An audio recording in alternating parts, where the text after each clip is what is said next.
Welcome to the Health KPI Podcast, formerly known as the Burnout Expert Podcast. In episode 1 to 35, we focused on stress from a burnout perspective, featuring solo episodes and interviews. Interestingly, during every burnout interview, none of the individuals realized they were experiencing burnout. Not one realized they were experiencing burnout until they were already on the path to recovery. So now, starting from episode 36 on, we are changing our approach, changing our name, and looking through the lens of performance. I will begin with solo episodes where I'll teach you how to track essential health data, eliminate guesswork, and save you time and money while enhancing your performance. It is time to take tangible progress in improving your sleep, energy, focus, and moods, which will ultimately boost your productivity, performance, and leadership capabilities in both your career and your home life with your family. Every episode will be beneficial to you. So let's dive into today's episode.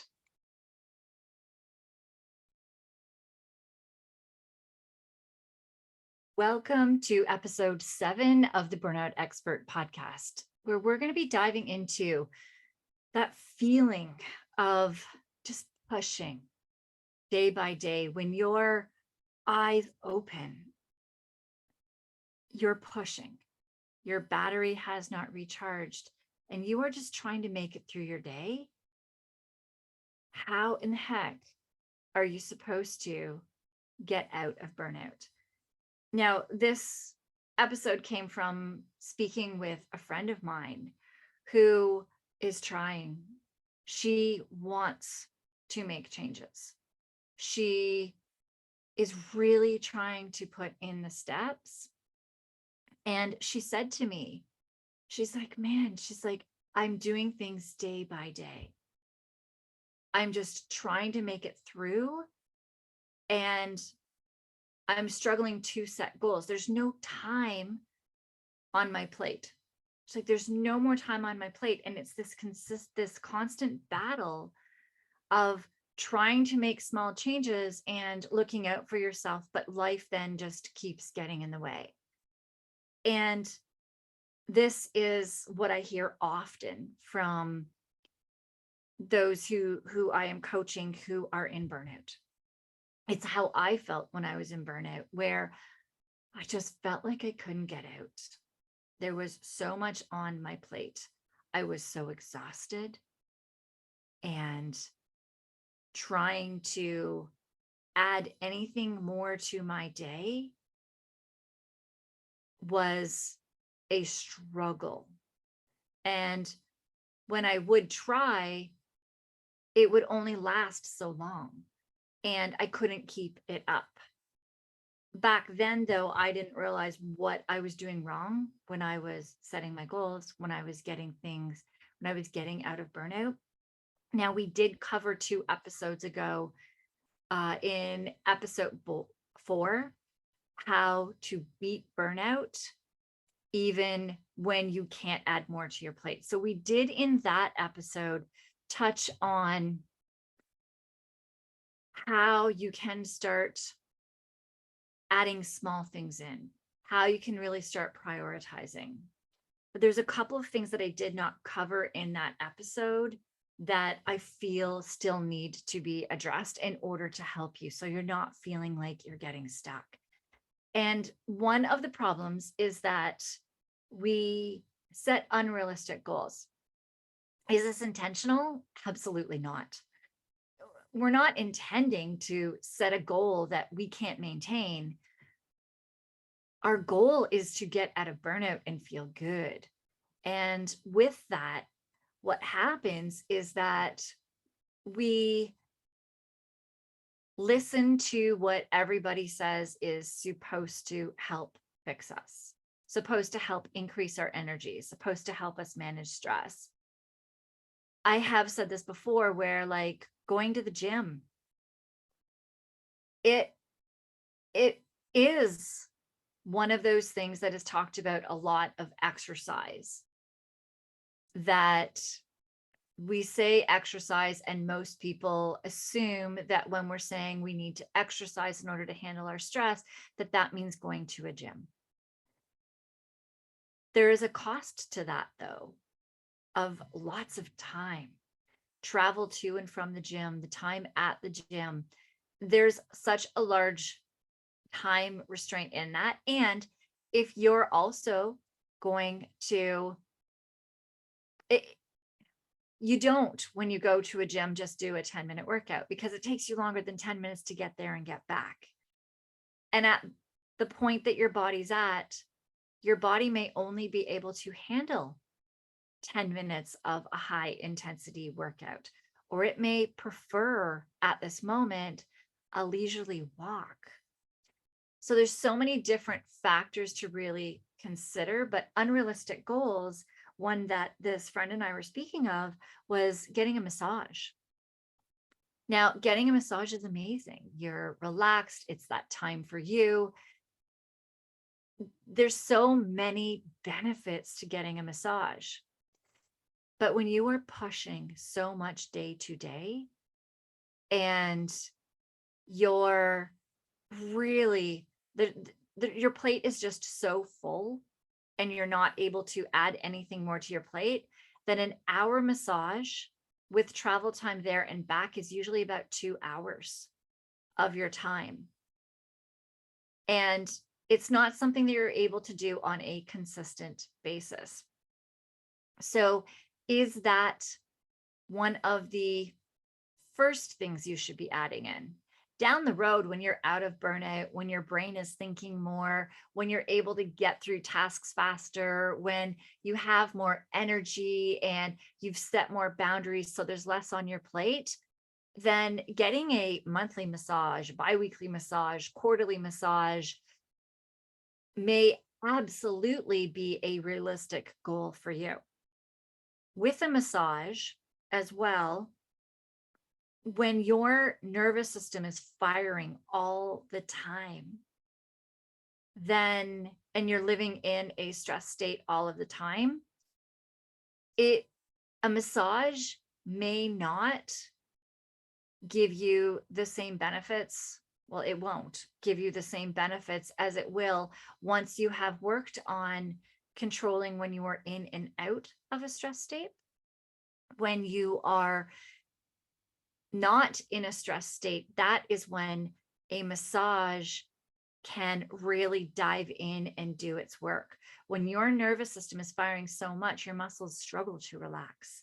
Your blood flow is more restricted. Your lymphatic system struggles to drain. And all of the benefits of a massage are not as strong, not as powerful when you're in that really, really high stress state.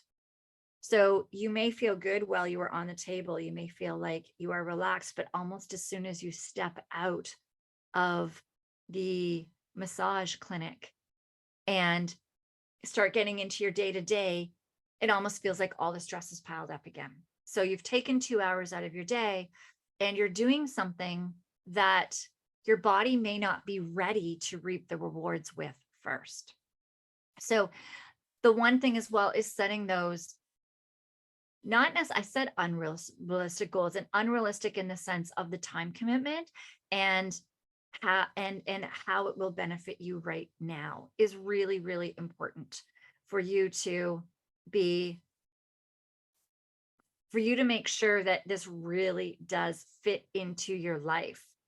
And you want to make sure that when it fits into your life, can you do this on a consistent enough basis to retrain your body, to retrain your nervous system, to get your hormones working the way that they need to repair your gut, to get the stress load off of your body, however that is happening. If it's nutritional stressors that are just even, you might be eating healthy, but it may not be in a way that supports your hormones or supports stress. So there might be some nutritional changes. Sleep may be out of whack. There's so many different factors that we need to look into. And if your sleep is out of whack, a massage is not going to help you as much as when you are able to heal and repair the night after that massage.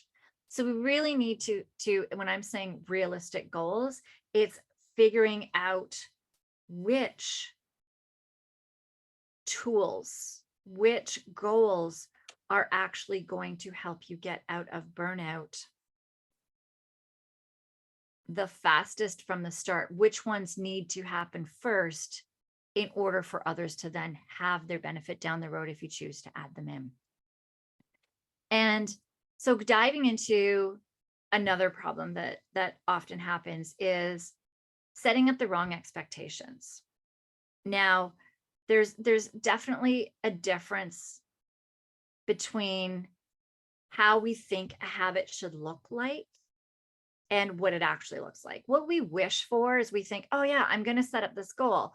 I am going to work out 3 days a week. I want this change. I'm going to decide to change, and then boom, the change just happens. It's complete. I'm going to set this goal. I'm going to work out 3 days a week.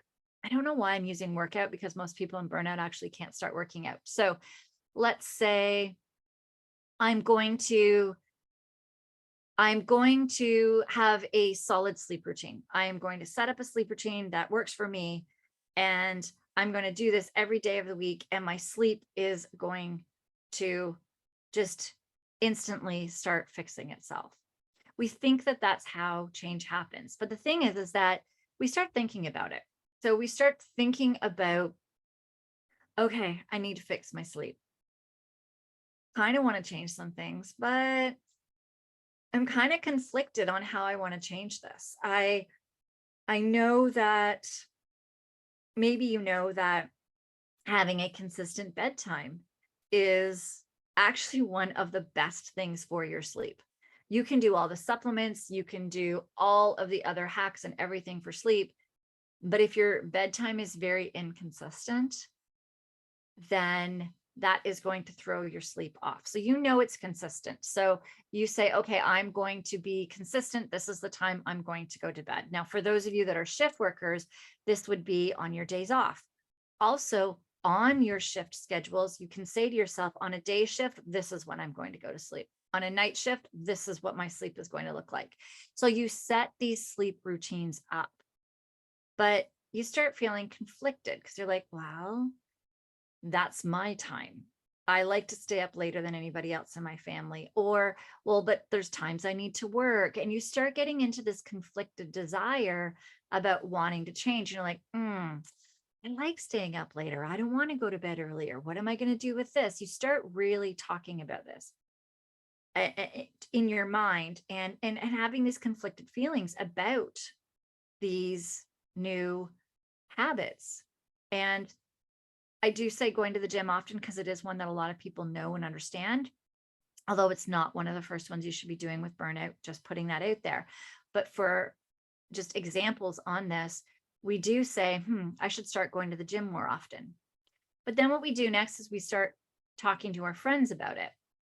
And we start reading things online. We may start researching gyms, or we may start researching sleep routines. And it can get overwhelming. It's like, well, shoot, if I go to this gym, I'll get this. If I go to that gym, or then the cost of things, or with your routine, there's so many different things to do. What should I add in? How is it? And we get overwhelmed. The more people we talk to as well, the more advice that we get. And then we eventually decide to change, kind of.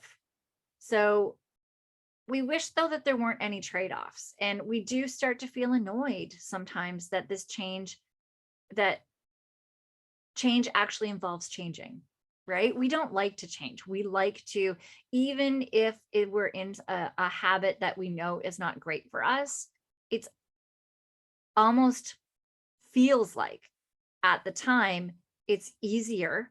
It takes less work to continue in a habit that your body already knows than to have to stop and retrain yourself for a new habit. Change sucks. Change is never easy. If it was easy, then everybody would be doing good habits all of the time. Everybody would be living this great life, because if change was easy, we would all be changing for all of like the good things in life. At least I would hope so. And so what we do is we try it for a while. So we've got this night routine.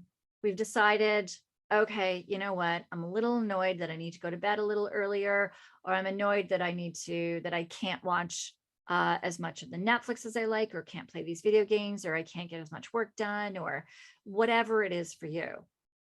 You're a little annoyed at that, but you just got to try it for a while. And you try it, and then Netflix starts calling you, or, something comes up one evening, and then the next night something comes up and you forget about it. When I worked in the gym as well, I found that clients that wanted to train with me like 5 times a week at the start, they were often the ones that would fall off the most. That I stopped doing that eventually and said, no, we need to make sure that this is going to work evenly in your life and not take it over, that you can just all of a sudden stop it. So we start forgetting about it. And then we also start feeling unclear. We're like, well, is this working? Is it not? I like this. This is working here. We start to get a little bit more resistant, and then we give up. As I'm reading this, I realize this just happened to me recently. I'll go through that once I'm done this. That's fascinating. This did just exactly happen to me. And so then we try again, and we may work hard without much progress. So we put in a little more effort, and we start to see these tiny changes, these tiny movements. And we might get a little more frustration though with it as well. And time passes, and you get these ups and downs. You go sideways, up, down. With this sleep routine, we're like, well, maybe this thing worked for me. Maybe this didn't. You add so many things in, and it just goes all over the place. And then you just decide to consider it, change it, and throw it out the window. And it's so crazy that whenever you do start a goal, what it ends up with is absolutely different. And then throughout all of this of adding these goals in, we do try to maintain this change, but there are a lot of setbacks, which gets to this thing of knowing what to do is definitely different than actually doing it. So what happened to me recently, so funny that I'm doing this and I'm like, oh, this was me. I may have mentioned this. I think I did in a earlier episode, where I decided I wanted to increase or like start doing workouts in the morning. And so I set an alarm. I knew my phone is a big issue for me. So where I start just getting sucked into my phone and losing my workout time. So I'd set it up. I had this new program I was going to do. I was going to start following this program. It was great. And I got a little overwhelmed with that program because every single day was something different. And so every single day I had to go in and learn what I needed to do and then do it. And it was just a lot of learning. So I stopped that and I was like, okay, I like a couple of these days of this workout. I'm going to just continue every day doing this. And so I was doing it and I tried it for a while, and then we had a huge snowstorm and I hurt my back. We had to get our kids to a curling bonspiel that ended up getting canceled. And I had to shovel our cars out and get the sidewalk cleared before we could go. So I plowed through much faster than I usually would with really, really, really heavy snow. We actually had a rainstorm in the middle of the snow, and we got a couple of feet of snow. It was heavy as heck, and I had to throw it onto our front yard which is already 2 foot higher than our sidewalk. And I already had 2 feet piled up. So I was throwing it 4, eventually 5 and 6 feet up in the air, and it was heavy, and I threw it at my back. So I stopped working out. I kind of gave up. I was like, forget it. This working out was actually supposed to help me strengthen. And I gave up. Then I tried it again.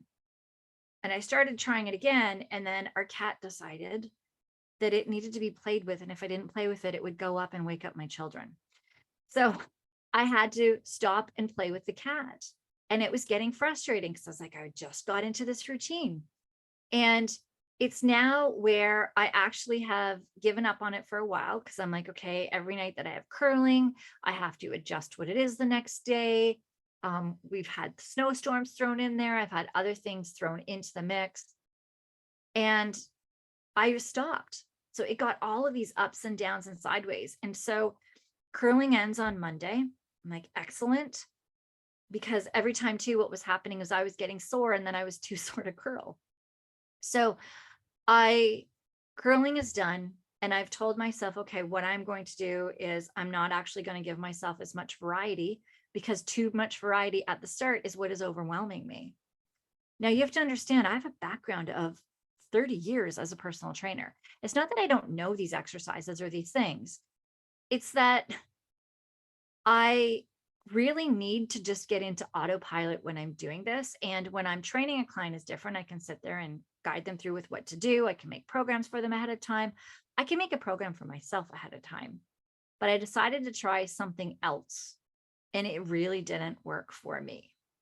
And so I wrote something out yesterday that I'm going to try. I'm actually throwing the change out the window that I had done before, keeping some aspects of it, which is waking up now while I'm just getting my vitamins and getting stuff. Now I actually have the laser pointer out, and I'm getting the cat to run up and down the basement so that the kids can't hear. So the cat will be tired out while I'm checking my Whoop and Aura stats to make sure I know how much I can really be pushing while I get a podcast on. And that'll give my cat like 5-10 minutes of playtime. So I stacked a problem that I was having during another time of what something that I am doing, which is checking my stats. I just need to push a button, be near my phone, and wait for my stats to pop up. So checking that out. And then what I'm doing after that is I'm going to hop on a rowing machine. I'll have a podcast on, and I've set my goal for 10 minutes. And that should be super simple. If I feel like staying on more, I can, but I'm going to do 10 minutes of rowing. The rowing is going to get my back muscles. It gets my leg muscles. It hits my cardio. The one thing it's not doing is hitting my chest. So when I get off, I'm going to do push-ups, and I'm going to do my ab wheel. And that's it. This should take me 15 minutes to do my quote unquote workout. But what I'm trying to do is build it, make it simple enough. And if I find that those push-ups on that wheel is actually not even simple enough for right now, what I will do solely is row.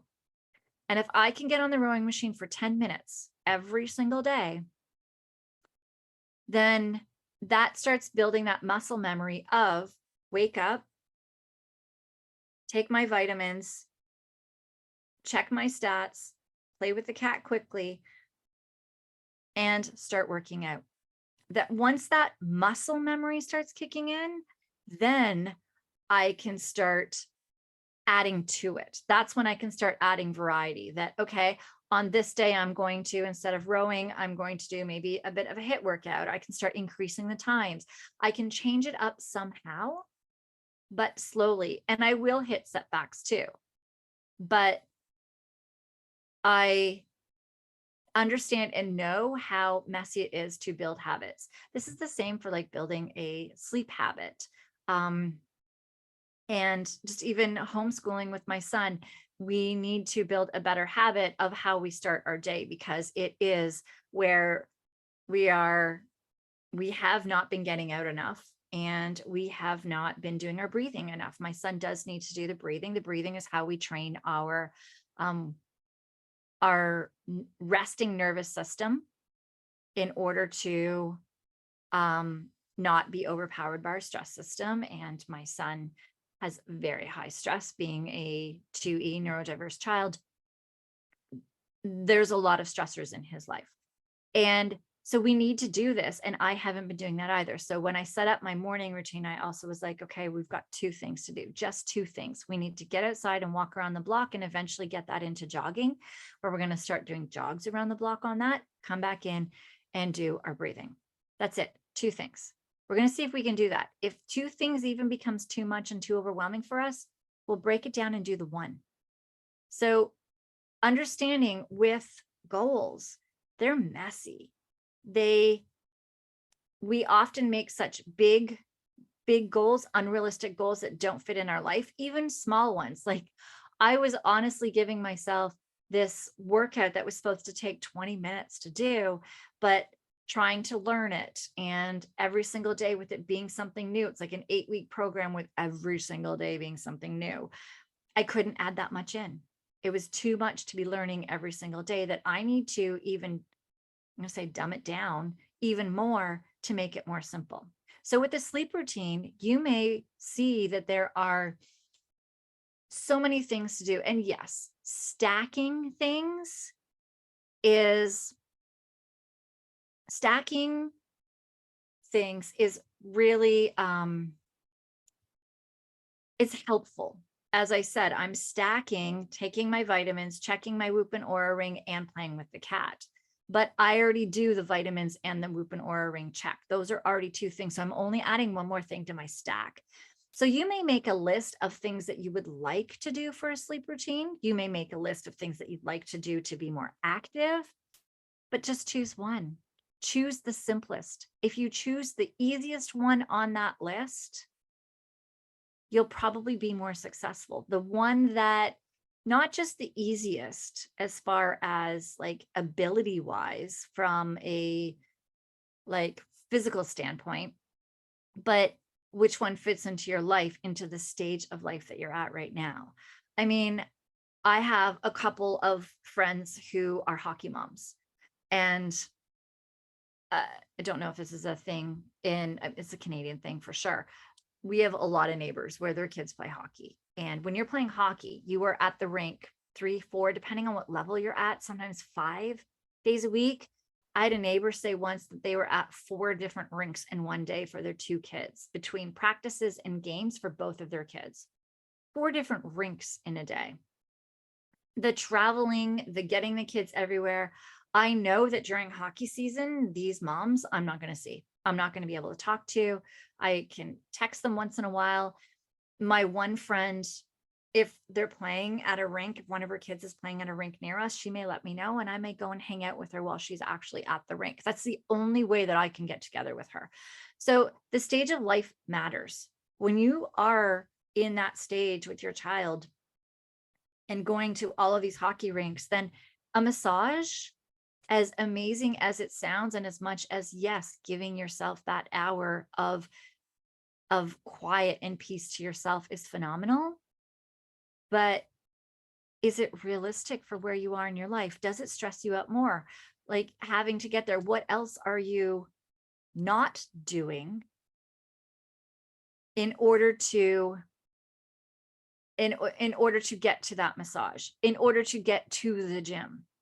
What are you not doing? Because some of those things that you could be doing at home on a consistent basis, self-care wise, may help you get out of burnout faster. So I'm going to get you to ask yourself some questions when you're setting up a goal. First thing is, how much will this help me? So we've spoke about that with a massage. If your nervous system is firing like crazy outside of that massage, that's only 1 hour, once a month, once a quarter, twice a month. That 1 hour is not going to train your nervous system to stop being in that stressed state. So it's not going to help you as much as it would to actually do something that is quicker and easier that you can do in 5 minutes a day, that will, and you can do it while you're in the shower. You can do it. You can definitely stack it to actually start training your nervous system to stop being in that nervous system. So you start asking, first is, how much will this help me? The second one is, how much time will this take? How much time will this habit take me? And so with a sleep routine and stuff as well, it's getting ready for sleep. Do you want something that's going to be really long, or something that's just quick and easy? When we're talking about working out, travel time to and from the gym, do you have time? What stage of life are you at to go to a gym, do a workout, and come home? Do you have the time? Same thing for the massage. Do you have the time to do it? My goal in the morning, honestly, is 15, 20 minutes of working out. Is that what I'd like to be doing? No, I would love to be doing an hour workout. Does that fit into my stage of life right now? Absolutely not. Now, I do throw other things in there. My kids, we're going to actually start going swimming in the afternoon a couple of times a week. We rock climb, but I belay him. He's too light to belay me. So I don't actually do the climbing. I just belay. And at parkour, I don't do parkour. He does. So I am watching him. So I'm not as active. We do a lot of walking in the day, but that's not enough. I would rather do more. Yes. But that's not what's going to fit into my life right now. When I was in burnout, 20 minutes of rowing and push-ups and abs probably would have been too much for me. My body probably could not have handled that amount of a push. Now my body can, it's just life is dictating slightly different. So I'm doing what I can do. That my goal is to eventually be able to do multiple times a week a really tough hit cycle in those 20 minutes in the morning, and maybe get it to 30 if I can. As my kids are growing, I'm able to get that time. They can start making more of their lunches and getting their breakfast ready. But it really does depend on your stage of life. So how much time will this take, and can you fit it into your life? And so then I'd like you to think of, on that scale of 1 to 10, if you can fit it into your life. So when you decide on your goal, so if you are creating some sort of a sleep routine for yourself, realistically, on a scale of 1 to 10, can you fit everything that you planned for that sleep routine into your life on a consistent basis? If your answer is less than a 9, you adjust the goal, pull some things out, put them on a list for reserves for later, but make sure that it is a 9 or a 10 out of 10 as far as your ability to fit that goal into your life. If it is not a 9, it's going to be too hard of a task in order for you to eventually make it a habit. And no habit is ever easy to add into your life, especially when you're in burnout, So making sure that you are making your goal as small, as realistic as you possibly can is really going to make a difference. The more that you do get out of burnout, the more energy you will gain back, and the more that you will get done in a shorter amount of time, which will then allow you to increase your goals. As I said, what I'm doing for my morning routine, I could not have done when I was in burnout. I could only do breathing in the morning. Thing is that breathing was training my nervous system, and it stopped getting me into a stressed state as often in the day. So I was spending less of my day in a stressed state, which accumulatively added up and was a big step in me getting out of burnout. So start small. Every single change adds up. Burnout is a beast. You can slay it with one small, realistic goal at a time. If you would like help on diving into what all of your burnout symptoms are, how they are affecting you, and trying to figure out which steps will give you the most bang for your buck in the easiest way possible for you to get out of burnout, for you to build these solid habits, then I am here to help you with that. I have a couple of spots left in my calendar at the time. This is the beginning of April. There are 2 spots I have available for coaching still. If you would like to take up one of those 2 spots, email me, Andy@911lifestyle.com.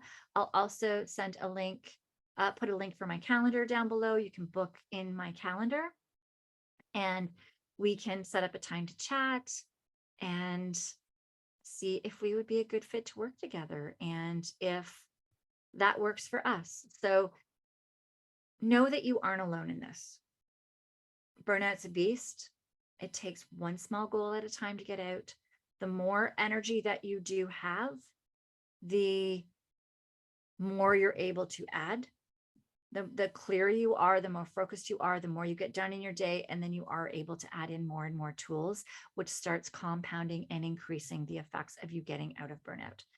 The answer is not the same for everyone. We have gut, we have hormones, we have setting boundaries, we have different stressors in your house, financial stressors, we have relationship stressors. We may have ill parents or kids, homeschooling a neurodiverse 2E child. We have so many different stressors. You may be the spouse of a responder. You may be a first responder. You may work in a job that is a toxic workplace.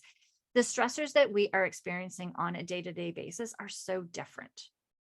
And that's where it does start off with us having a conversation in order to find out what your stressors are. Environmental toxins, toxin exposures, body's ability to detox, all of these things. What are you currently doing? What have you done that has worked, but you haven't been able to stick with? All of these are very important data pieces that we will talk through. And then together, we will figure out what, with you leading, what you want to start with after you learn what will be the top, what are the top tools that you could do in order to get out of burnout, and you get to choose which one you'd like to do, how we do it, how it works in your life. You will lead it with me guiding you every step of the way. So those links are down below. If you have any questions, let me know. I would love to be able to answer some questions. If you would like to join live on a call, let me know on one of these recordings. Let me know, and I can give you the Zoom link as to when I'm recording, and you can hop on. And once I have done teaching, you can hop on and we can answer all of your questions. All right, that's it for today's episode. Have a great week. Take care of yourself. Burnout is a beast. And I will see you in the next episode.